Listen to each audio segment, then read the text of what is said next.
Man, I'm so hungry today. Me too. But I forgot my lunch, so I don't know what to do. We should get something from the vending machine. From the vending? How do you do that? I'll show you. Okay.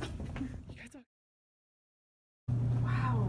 Hey, I don't have any cash. It's okay. You can use your ID card. You can put Cougar Cash on it. How do you do that? I'll show you.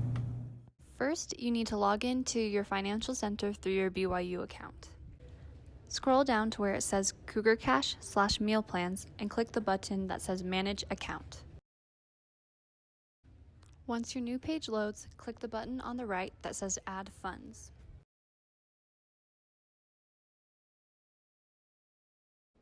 Scroll down just a little bit and then select your payment method and how much money you want to add to your card.